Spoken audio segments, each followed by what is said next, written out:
See, pictures?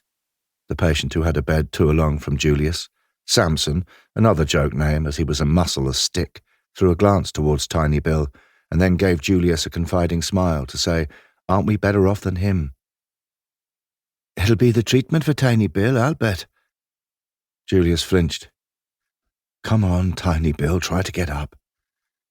And then he was back to Orderly Reese's odd remark. But there was something else, too. The look on his face. He had that smile people have when they know something you don't. Julius shook his head. Stop thinking about it. But it was hard. Orderly Evans gave Tiny Bill a scowl and turned away. It seemed Samson was right about the treatment, and then began handing out the morning's post.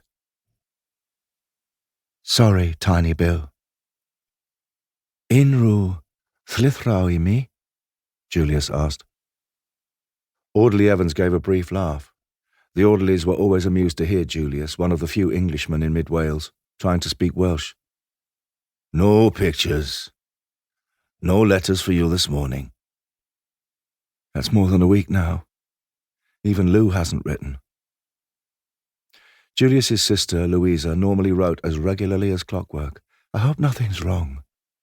I hope you haven't been let down by that Italian fiancé of yours." He felt a sorrow in the offing. "Everything's fine, remember. You got nice clothes. This'll be a good day." With rare obedience, the sorrow slipped away. When everyone was dressed, Orderly Evans bellowed, "Breakfast!" And aside from Tiny Bill, who remained motionless in his bed, they began shuffling out of the ward, down the stairs and along a seemingly endless corridor. Patients of another ward were coming the other way, and seeing a wiry man among them, Julius edged towards the wall as far as he could from him, as did others, but the incomer, talking rapidly to himself, went by without giving any of them so much as a glance. Another strange thing was that Orderly Reese said it just before he finished his shift, so it was like he was saying goodbye. I suppose he could be leaving, but then he'd have told everyone. And they never leave, as there's no other work in the town, or so everyone says. Julius shook his head. "Go away. Leave me be." When they reached the hall with its smell of decades of brewed tea, Orderly Evans roared, "Grace!" to sit them down at one of the long tables, and toast, butter and jam and tea were passed down. "Say what you like about this place. The food isn't bad, all fresh from the farm." Julius was buttering his second piece of toast when, from the far end of the hall, there was a quick scraping of chairs and the sound of crockery smashing.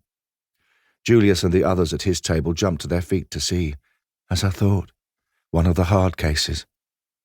A grey-haired, balding man, his eyes wide with fear, had got another by his neck and was shaking him back and forth. 3 orderlies were already running over and soon had him pinned down on the ground. A wild shout rang out. "Bundweed Kelwith, Urth Daivol Amdanive."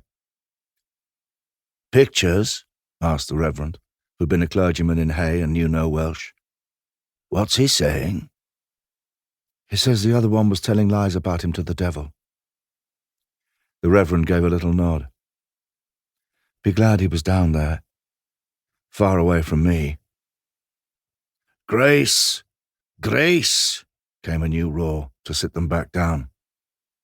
Samson jabbed his thumb in the direction of the hard case who'd been fighting. "It'll be the monkey suit for him, I'll bet." Once again he was right, and an orderly hurried into the hall with the garment, which he and the others set to work pulling onto the man's arms. "And be glad it's not me who's getting the monkey suit this time." The room returned to something like calm. "Orderly Reese is serious normally, true enough, but that doesn't mean he mightn't have been joking just today. He could have a funny side that I've never noticed. And for that matter, he did tell me once that he likes Gracie Field's films." "Yes. I bet that's the only reason why he said it, nothing more." Julius, as he accepted his new explanation, felt his spirits sag, yet also relief that he was safe now from disappointment. But then, just when he had finally put the matter to rest, a further mystery came to taunt him. Breakfast over, there was a shout of "Boots!"